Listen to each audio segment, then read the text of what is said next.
नमस्कार, बड़ी खबर में आपका स्वागत है। मैं हूं आपके साथ राजीव सिंह। धान खरीद घोटाले को लेकर प्रदेश में हंगामा लगातार जारी है। सरकार पर आरोप लग रहे हैं कि सरकार के रहनुमाओं के सरपरस्ती में ये घोटाला हुआ, लेकिन सरकार इसको मानने को तैयार नहीं है। विपक्ष आर पार की लड़ाई लड़ने के मूड में है। विधानसभा सत्र के दौरान भी ये पूरा मामला गरमाया रहा। सरकार इस बात पर राजी तो हो गई कि जो राइस मिलर्स हैं उनका फिजिकल वेरिफिकेशन करवाया जाएगा। बात यही है, और पूसा बासमती 1509 के रिकॉर्ड जो है अब सरकार उसको खंगालने में लग गई है। लेकिन सवाल ये है कि आखिर सरकार मान क्यों नहीं रही है कि घोटाला हुआ, और अगर जांच करवा रही है तो क्या अंदर कुछ और गड़बड़ है। आज बड़ी खबर में बातचीत करेंगे इसी मुद्दे पर।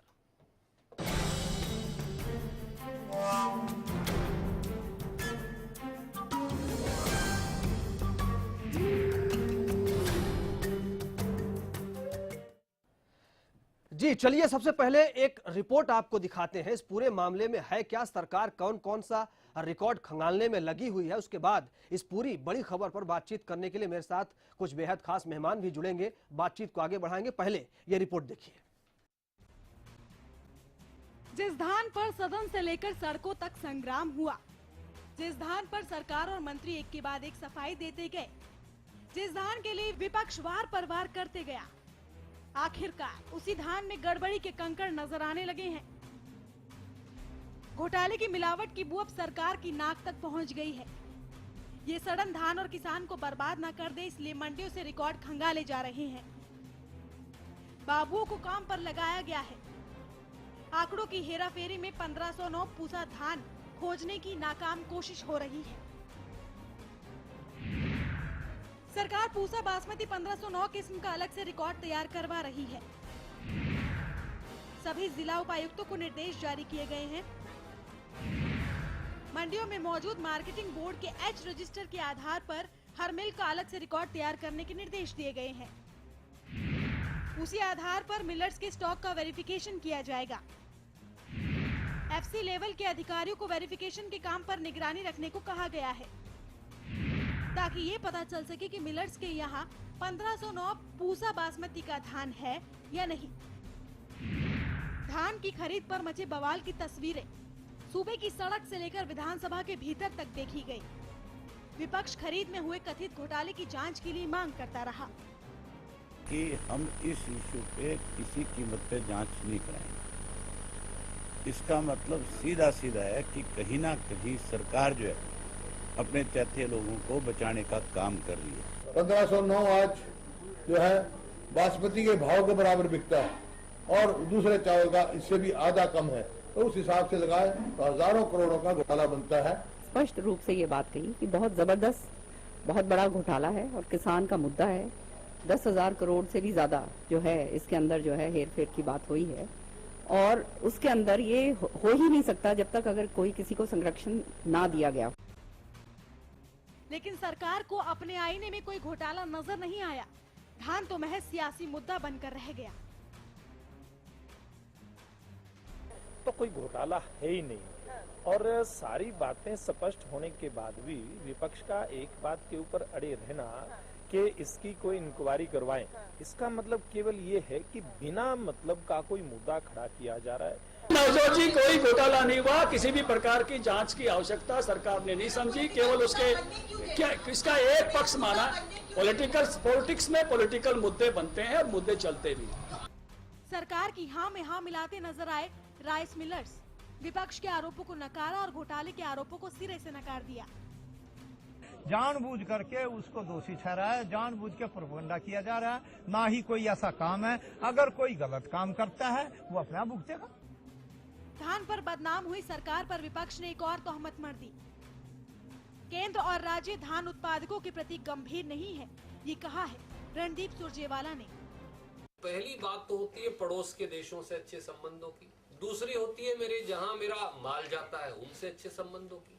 खाड़ी के देशों से मोदी जी की हठ धर्मिता के चलते, उन भेदभाव की उनकी नीतियों के चलते बंटवारे का एक वातावरण पैदा करने के चलते हमारा खाड़ी के देशों में निर्यात रुक गया और इसलिए हमारे चावल की कीमतें ऑटोमेटिकली गिर गई। सवाल ये है कि पूरी अर्थव्यवस्था जो है देश की, जो 11 कोर मैन्युफैक्चरिंग इंडस्ट्रीज हैं वो गिर गई हैं। पानी सिर के पार हो गया तो सरकार जागी, लेकिन जिस धान को रजिस्टर में तलाशा जा रहा है वो ना तो रजिस्टर में मौजूद है और ना ही उसके निशान, क्योंकि 1509 पूसा बासमती के रिकॉर्ड तो तब मिलेंगे जब दर्ज किए गए होंगे। सवाल ये है कि जांच तो शुरू हुई, लेकिन क्या जांच के परिणाम धान पर मचे घमासान का हिसाब दे पाएंगे? Bureau report, Haryana news.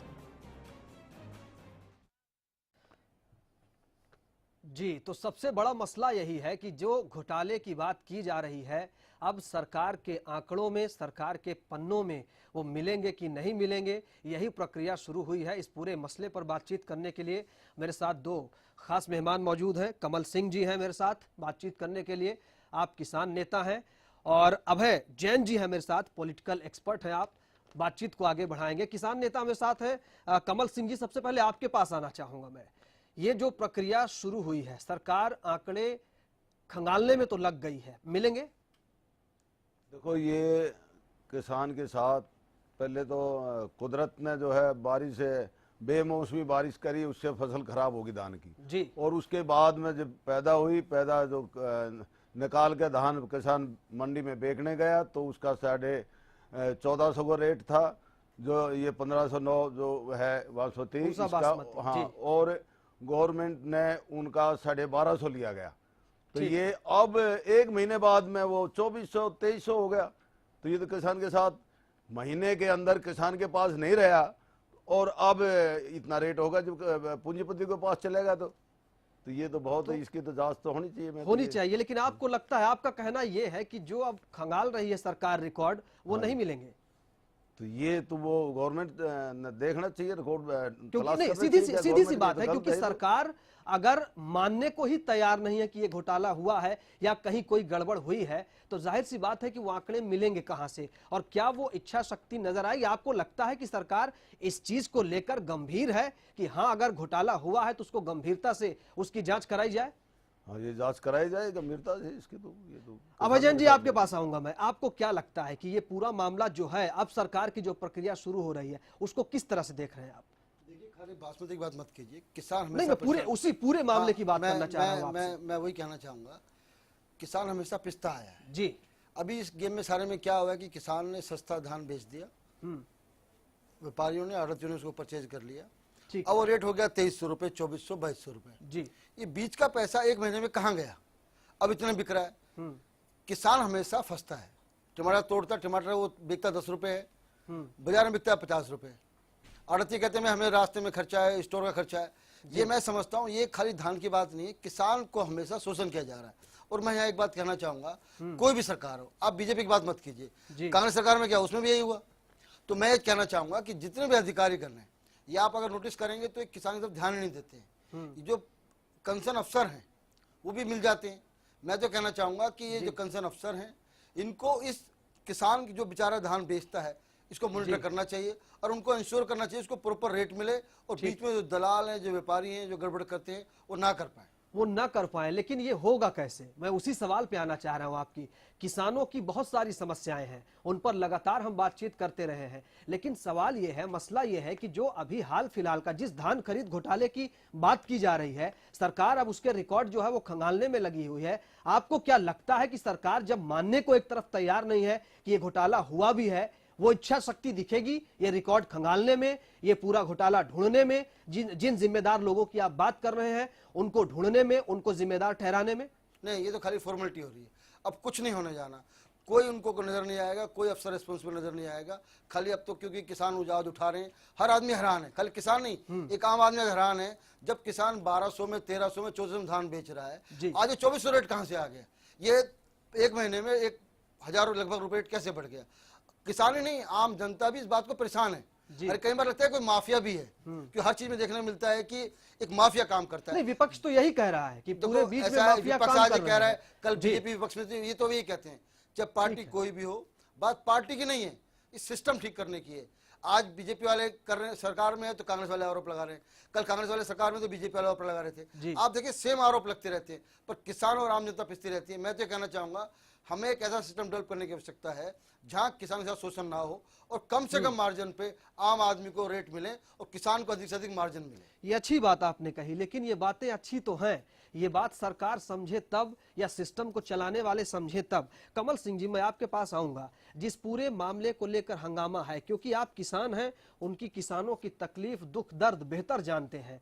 आप ये बताइए मुझे जरा और लोगों को भी समझाइए कि ये अगर मामला सरकार मानने को तैयार नहीं है और कहां-कहां ये दिक्कत आ रही है जिसको सरकार ना तो मानने को तैयार है और ना तो कहीं से ये कोई कहने को तैयार है सरकार में बैठा कि ऐसा कहीं कोई दिक्कत हुई है। और दूसरी तरफ जो किसान है वो लगातार परेशान है, धान घोटाले को लेकर हंगामा हर कोई कर रहा है।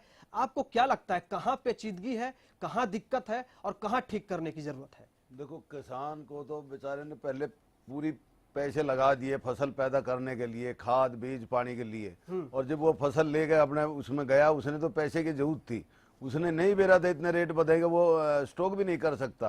अब ये तो गवर्नमेंट ने देखना चाहिए। किसान तो एक खेती पे डिपेंड करता है और उसको इतनी नॉलेज नहीं होती, तो ये तो गवर्नमेंट ने नहीं, वही मैं अभय जैन जी ने जिस बारीकी का जिक्र किया है, बड़ी खास बात उन्होंने एक जो कही है कि अब जो है 2300-2400 रेट है। एक तरफ न्यूनतम समर्थन मूल्य की बात होती है जो किसान लगातार कहते रहे कि वो भी उनको नहीं मिला, और अब जो है वो रेट में कहीं कोई फर्क आ रहा है, कहीं आपको लगता है कि इसमें भी घालमेल करने की कोशिश की जाएगी कि नहीं भैया इतने कम पे खरीदा ही नहीं गया, किसानों को पूरा पैसा दिया गया है। आप ये बात सही कह रहे हैं कि किसानों को सरकार के मशीनरी की ये जानकारी नहीं होती, लेकिन आपको क्या लगता है कि इसमें भी घालमेल होगा, इस जांच में भी? ये तो आड़ती के पास में वहाँ रिकॉर्ड होना चाहिए। आड़ती के पास में किसान जब देख आता है, पेमेंट करते हैं आड़ती, तो उसमें रिकॉर्ड में उसमें तो पेमेंट में क्या दिक्कतें हुई हैं? पेमेंट हुई है बराबर? पेमेंट या तो जितना मिलना चाहिए था मूल्य, जितनी कीमत मिलनी चाहिए तो तो मिली है? गवर्नमेंट ने रेट निकाला था 1550 1450, और उन्हें बिके उनके 1250। अभी वो रसीदें कच्ची दी गई या कैसे दिया गया उनका, वो रसीदें तो होंगी किसानों के पास। हाँ, वो किसानों के पास होंगी। तो सरकार क्या सरकार उन रसीदों को देख रही है? आपको लगता है? नहीं, क्योंकि मैं इस जांच की बात कर रहा हूं और आप ये जानते हैं, क्योंकि रसीदें अगर किसान के पास है जिस दाम में उन्होंने बेचा है, और सरकार अब जो रिकॉर्ड खंगाल रही है, अभय जैन जी जिस बात का जिक्र कर रहे हैं, क्या आपको लगता है कि उन दोनों में अंतर है और सरकार उन किसानों के पास जाएगी, ये पूछेगी कि हाँ भैया बताइए आपने किस दाम में बेचा और कितना आपको पैसा मिला? देखिए, आप 100-200 रुपए की बात क्यों कर रहे हैं? जी, मान लो 1200 में किसान को मिला, 1400 की रसीद है, ठीक है, आज तो रेट 2400 रुपए। जी, अब 1000 रुपए घोटाले की बात क्यों नहीं करते? नहीं, उसी का मैं कहना चाह रहा हूं कि जो आप 1200-1250 की बात कर रहे हैं और आपने जिक्र किया 2300-2400 रुपए की, बहुत बड़ा फर्क है। मैं आपको एक चीज बताना चाहूंगा, एग्जाम्पल देना चाहूंगा। आप अगर नोटिस करेंगे तो जब गेंदे का फूल उगता है जी, तो आप नोटिस करना कि बहुत से लोग गेंदे का फूल त्योहार पर लेके किसान मंडी में पहुंच जाते हैं। और आपको बताते हुए मुझे दुख हो रहा है, शाम को कभी आप नोटिस करना पूरा ट्रक भरा हुआ गेंदे का जी, आड़ती मिल के क्या करते हैं, पर्टिकुलर किसान से गेंदा नहीं खरीदते हैं। वो गेंदा जो सुबह 100 रुपए किलो रेट है, शाम को फ्री में नाली में गिर के आता है, किसान बेचारा मर जाता है। यहाँ भी यही हो रहा है। हुआ क्या है, जब बड़ी मात्रा में किसान धान लेके मंडी पहुंचे, सरकार ने रेट फिक्स कर दिया, उस पे किसानों ने जो 100-200 की बात है, वो हो सकता है कि किसान ने भी कहा मजबूरी जो 100 रुपए कम मिल रहे हैं, ज्यादा मिल रही है, दे दो, कोई बात नहीं, वो छोटी बात है। व्यापारियों ने, आड़तियों ने, बिचौलियों ने, व्यापारियों ने उनको खरीद लिया। आज उन्होंने रेट कर दिया खरीद के 2400। तो जब किसान को 2400 क्यों नहीं मिल सकता है रेट? क्यों नहीं मिल सकता? मतलब ये घपला क्यों करा जा रहा है? 1000 रुपए किसान को 1400 में क्यों खरीदना पड़ रहा है, आम आदमी को 2400 क्यों मिल रहा है? बिल्कुल मिल सकता है, उसी फर्क की बात मैं कर रहा हूं। उसी को ढूंढने में क्या ये इच्छा शक्ति सरकार दिखाएगी? एक छोटा सा ब्रेक लेने का वक्त है, ब्रेक लेने के बाद लौटेंगे तो बातचीत जारी रखेंगे। अभय जैन जी मेरे साथ बने हुए हैं, पॉलिटिकल एक्सपर्ट, किसान नेता। हमारे साथ कमल सिंह जी हैं। छोटा सा ब्रेक लेने का समय है, ब्रेक के बाद सवाल कई हैं, उन सवालों को के जवाब जो हैं वो भी तलाशने की कोशिश करेंगे। आप बने रहिए हमारे साथ।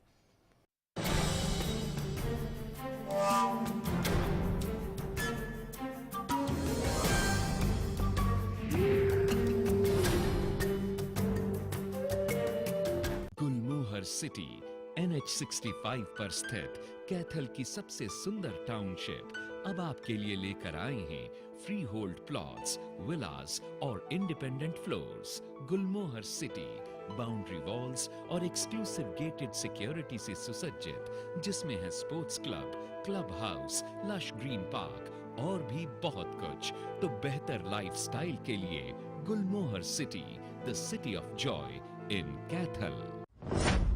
वो खामोशी ही थी, खामोश जो थे सारे। क्या डर गई थी संवेदना? क्यों मर गई थी इंसानियत? काश उसकी मौत से पहले 2 मिनट तो सोचा होता। रात 8 बजे 1 मौत 100 सवाल। कल सुन ओए मेरे यारा, एक्सीएल हम सबका प्यारा। एक्सीएल का हर एक वार गुल्ली डंडे पर सबसे असरदार। एक्सीएल है अव्वल, गुल्ली डंडे का ये सबसे बेहतर। जय गोगा जी हेयर ऑयल गंजेपन में दोबारा बाल उगाएं, बालों का झड़ना रोकें। मेरा नाम अजय कुमार है, मैं गुड़गांव का रहने वाला हूँ। मैं झड़ते बालों से बहुत परेशान था। तकरीबन 1 महीने से गोगा जी का हेयर ऑयल इस्तेमाल कर रहा हूँ। मैं काफ़ी खुश हूँ। बालों को लंबा और घना करें तो अपनाएं जय Goga ji hair oil.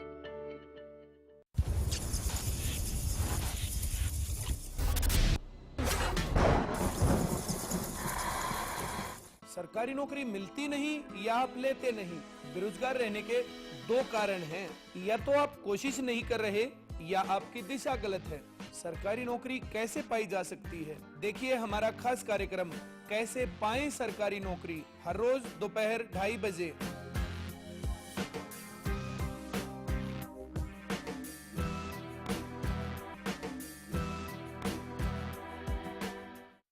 Haryana fresh शुद्ध घी का नाम बड़ा, शुद्धता की कसौटी पर खरा।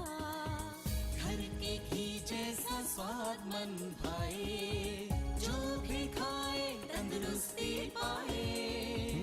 हरियाणा फ्रेश एगबाग शुद्ध घी, स्वाद घर के घी जैसा। हरियाणा फ्रेश शुद्ध घी।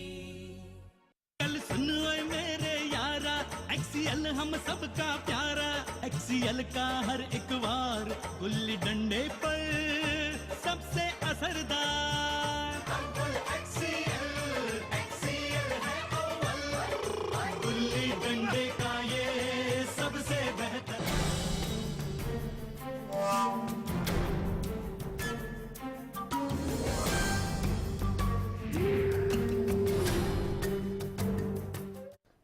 ब्रेक के बाद एक बार फिर से आपका स्वागत है। बड़ी खबर में सवाल आज हम जो उठा रहे हैं वो ये है कि सरकार धान खरीद घोटाले को लेकर के जो आंकड़े जुटाने में लगी है उसमें कितनी ईमानदारी है। इसके अलावा जिस 1509 किस्म के धान का जो रिकॉर्ड सरकार खंगाल रही है वो ढूंढे नहीं मिल रहे हैं, आखिर इसमें कितनी ये दिक्कत क्यों है।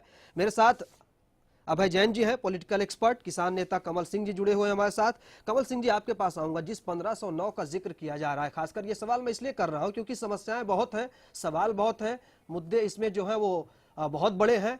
ये जिस 1509 किस्म की बात की जा रही है, क्या दिक्कत है और सरकार को जो रिकॉर्ड ढूंढने से नहीं मिल रहे हैं वो क्यों नहीं मिल रहे हैं? देखो, सरकार अगर सच्ची नीयत से अगर रिकॉर्ड ढूंढना चाहे, क्यों ना रिकॉर्ड क्यों ना मिलेगा। सरकार के हाथ में जितने भी खरीदार हैं, व्यापारी हैं, उन्हें पता है, जितने भी वहाँ आड़त की दुकान है, जो भी सारा रिकॉर्ड ढूंढ सकती है सरकार। अगर साफ नीयत से अगर चाहे तो किसान का भला कर सकती है सरकार। रेणु भाटिया जी हमारे साथ जुड़ चुके हैं बीजेपी से। आपके पास मैं अभय जैन जी आऊंगा। रेणु जी, सुन रही हैं आप मुझे? हाँ, बिल्कुल सुन रही हूँ। रेणु जी, जिस धान घोटाले की बात हो रही है, जो लगातार हमलावर है विपक्ष, अब 1509 बासमती, पूसा बासमती जो है 1509 किस्म का, ये सुनने में आ रहा है कि इसके रिकॉर्ड खंगाले जा रहे हैं, लेकिन पूरे जो रिकॉर्ड हैं वो मिल नहीं पा रहे हैं। देखिए, विपक्ष जो है एक मुद्दा बनाना चाहता है, बिकॉज इनके पास कोई मुद्दा नहीं है। और ये देख रहे हैं कि भारतीय जनता पार्टी की सरकार जब से बनी है तब से किसानों के हर हित की बात भारतीय जनता पार्टी ने सोची। जब फ्लड्स हुए, बरसात हुई, ओलावृष्टि हुई, हर तरह से भारतीय जनता पार्टी ने किसानों का सहयोग करने की और उनको अपग्रेड करने की कोशिश की ताकि उनका मनोबल न गिरे। लेकिन कहीं तो कुछ दिक्कत होगी रेणु जी, कहीं तो आग लगी है जो धुआं उठ रहा है। देखिए बिल्कुल जो प्राकृतिक आपदाएं आती हैं उनसे जब किसानों को कोई प्रॉब्लम होती है उस चीज को ये लोग बेस बनाते हैं। नहीं, और जो क्या ऐसा तो नहीं कि कभी भी प्राकृतिक आपदा पिछले 10 नहीं, ठीक है, वर्षों में वो ना आई प्राकृतिक हो? आपदा जो होगी ठीक है, कुदरत के आगे कभी नहीं चलता, वो बातें कहीं कुछ हद तक मानी जा सकती है। ये जो मैं आपसे सवाल पूछ रहा हूं वो ये पूछ रहा हूं कि जो 1509 किस्म धान की बात हो रही है, सरकार जो आंकड़े जुटाने में लगी हुई है वो आंकड़े ही नहीं मिल रहे हैं, तो आपको लगता है कि क्या ईमानदारी से वो चीजें वास्तव में जुटाई जा सकती हैं जिसको जो दूध का दूध और पानी का पानी हो सके? मुख्यमंत्री जी ने अभी 2-3 दिन पूर्व ही आप लोगों के चैनल्स पर ही इस बात को स्पष्ट किया और आज भी आप लोगों ने मुख्यमंत्री जी की बात को सुना। उन्होंने हर दृष्टिकोण से किसानों की सहायता के लिए बात कही। उन्होंने हर दृष्टिकोण से ये कहा कि किसान को हम कभी भी नुकसान में नहीं जाने देंगे, वो हमारे देश का भविष्य है। साथ में उन्होंने ये भी कहा जहां जहां पर भी कोई लापरवाही बरती जाएगी, लापरवाही पाई गई, वहां पर उस अधिकारी के खिलाफ सख्त से सख्त कार्रवाई होगी। और पिछले दिनों में आप देख रहे हैं, चलिए अब आप प्रवक्ता हैं बीजेपी की, आपका ये जवाब बड़ा लाजमी है, इससे यही उम्मीद भी मैं करता था कि आपका जवाब भी ये होगा। अभय जैन जी मेरे साथ है। अभय जैन जी, आप कुछ कहना चाह रहे हैं? मैं रेणु भाटिया जी से एक प्रश्न पूछना चाहता हूँ। जी भाटिया जी, मुझे बताइए कि 1 महीने पहले जो धान का रेट था और आज जो बाजार में धान का रेट है, इतने जल्दी इतने कम समय में इतना ज्यादा फर्क कैसे हो गया? सरकार कहाँ थी? देखिए, सरकार ने हमेशा नमी को जो पॉइंट बीच में हमेशा से आया, उस चीज को सोचकर धान के रेट के लिए आपको हमेशा कहा, और किसान भी इस बात को जानता है। आपने कल देखा कि किसानों ने इस चीज के ऊपर बात भी अपनी रखी कि हमारे साथ कहीं पर भी कोई नाइंसाफी नहीं हुई। बहुत से किसानों को उनका जो उचित दाम है वो भी दिया गया। तो आप पर्टिकुलर एक पॉइंट को पकड़कर ये बात नहीं कह सकते कि हमने धान में कहीं घोटाला किया। और जिन लोगों ने, विपक्ष के लोगों ने संसद में भी सेशन में भी जब किसान धान के ऊपर बात कही, वहां पर भी वो कोई अपनी बात को स्पष्ट नहीं कर पाए, कोई प्रॉपर ठोस सबूत नहीं दे पाए। केवल हवा में बात कर देना और कह देना और अपनी बात को बात में रख लेना एक समाधान। चलिए, बहुत शुक्रिया आपका रेणु जी हमसे बातचीत करने के लिए। रेणु भाटिया, प्रवक्ता बीजेपी। कमल सिंह जी, आपको समझ में आई रेणु भाटिया जी की बात कुछ? ये तो जब गीला धान अगर है तो उसमें खरीदारी नहीं होनी चाहिए, और वो खरीदते भी नहीं है गवर्नमेंट, लेकिन उन्होंने तो को बहाना मिल जाता है कि भाई धान आपका गीला है, और गीला तो मशीन कंबाइन काटती है तो टूट जाता है जी। ये तो किसानों को बहकाने का वो है, भाई तुम्हारा गीला है धान इस रेट में बिकेगा, क्यों गवर्नमेंट का रेट 1450 था और इन्होंने 1200-1250 लिया है, तो कुछ तो बहाना लेना पड़ता है। ये गवर्नमेंट की सारी कमियां हैं, ये बहाने हैं। हाँ। अभय जैन जी, जो सवाल आपने किया उसका जवाब हालांकि रेणु भाटिया जी ने नहीं दिया, वो जवाब दे भी नहीं सकती, प्रवक्ता है बीजेपी की और सरकार का बचाव करना ही उनका काम है। लेकिन आपको लगता है कि वास्तव में वो जवाब सरकार दे सकती है, वो देने की स्थिति में है, वो इच्छा शक्ति है? नहीं, देखो ये तो कोई दे नहीं पाएंगे वो लोग जी, कुछ जवाब उनके पास नहीं है जी, क्योंकि ऐसा है, किसान के लिए ऐसा कोई मैकेनिज्म ही नहीं है कि किसान अपना प्रॉपर रेट में माल बेचे जी, और आम जनता को बीच में जो आड़ती हैं, व्यापारी हैं, जो होलसेलर हैं, उसमें कम मार्जिन में आम जनता को मिल जाए। किसान को भी दुख होता है कि वो जिस रेट में माल बेच रहा है उसके कई गुना, 2 गुना, 3 गुना, 4 गुना एक आम आदमी को वो माल बिकता है। बीच में बहुत बड़ा लैप है, बहुत बड़ी कमियां हैं। और मैं दुख है कि ये मैकेनिज्म कैसे बने, देखिए कैसे बनाया जाए, क्योंकि एक सरकार बदलती है, दूसरी आती है, जो विपक्ष में होता है वो हमेशा आरोप लगाता है। ये एक बड़ी रवायत बन गई हमारे राजनीति की, ये बड़ी आम सी परंपरा हो गई है। ये मैकेनिज्म कहां से शुरू हो, सरकार वो इच्छा शक्ति दिखाए, उसी की मैं बात आपसे करना चाहता हूं। बिल्कुल ठीक कहा, अभी जैसे कमल भाई ने बताया जी, अगर अभी भी सरकार जैसा कुछ हो सकता है, परंतु सरकार नहीं करती, फॉर्मेलिटी करती है। जिस किसान से जिस आड़ती ने माल खरीदा है वो एंट्री करनी पड़ती है उसको जी। वो एंट्री अगर करेगा, रिकॉर्ड में सब रखेगा, तो बता सकता है कि मेरे पास कितना माल है। होता क्या है कि रिकॉर्ड में उसके पास माल ज्यादा होता है वास्तव में, पर रिकॉर्ड में कम होता है। तो ये जो गोलमाल है, जो व्यापारी गोलमाल करते हैं, मिडल मैन जो गड़बड़ करते हैं, अगर ये बंद हो जाए तो आज भी फायदा हो सकता है। एक फिक्स क्वांटिटी है जो एक आड़ती अपने पास रख सकता है, व्यापार रख सकता है, उससे ज्यादा भर लेता है। और ये जो एक सवाल ये मैं इसलिए आपसे पूछना चाहूंगा, आपने बड़ा करीब से सरकार के सिस्टम को देखा हुआ है, समझा हुआ है, जिस फिजिकल वेरिफिकेशन की बातचीत की जा रही है या सरकार ने कहा और करवाने की शुरुआत भी कर दी है, उससे कुछ आपको लगता है हासिल होने वाला है? देखो, वास्तव में अगर सरकार चाहेगी तो अच्छा होगा, पर ये सब एक्चुअली हमारा पुराना एक्सपीरियंस ये कहता है, ये जो वेरिफिकेशन की बात हो रही है फॉर्मेलिटी होंगी।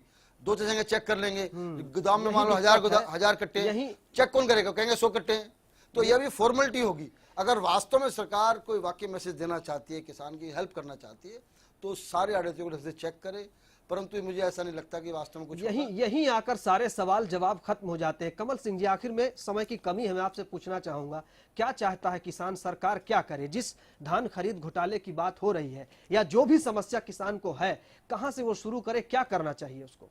देखो, किसान ने तो मजबूरी में अपने पैसे की जरूरत है, वो तो जल्दी जल्दी फसल निकालने की कोशिश करता है और वो मंडी में ले जाने की कोशिश करता है जी। ये सरकार ने देखना है, सरकार इतना मंदा रेट उसको नहीं देना चाहिए। अगर गिला धान है तो उसको रोकना चाहिए, भाई तो 2-4 दिन रोक इसको जब ले आओ, और उसके बाद में अब 1 महीने के अंदर इतना रेट बढ़ गया, ये तो बहुत सारा सर जो ये तो हम तो ये कहेंगे गवर्नमेंट, हम हैं किसान, हम गवर्नमेंट चाहे कांग्रेस की हो या बीजेपी को, हम उनसे कोई मतलब उम्मीद सबसे वही होती है, सरकारें बदले, बीजेपी की आए या कांग्रेस की आए, ये समस्या है। हालत जो है सरकार में किसानों की वही रह जाती है, ये सबसे बड़ी समस्या है। लेकिन सवाल यहीं पे उठते हैं कि सरकारें जितनी भी रहती हैं वो सिर्फ अपने को बचाने की कोशिश में ही लगती हैं, वो ईमानदारी, वो इच्छा शक्ति नहीं दिखती जिसके चलते ये समस्याएं ना आए और दूध का दूध पानी का पानी हो और किसानों की समस्याएं हल हो सकें। होता नहीं है ये, यही जगह दिखाई देती है। बड़ी खबर में आज फिलहाल इतना ही, लेकिन बाकी खबरों के लिए आप देखते रहिए हरियाणा न्यूज।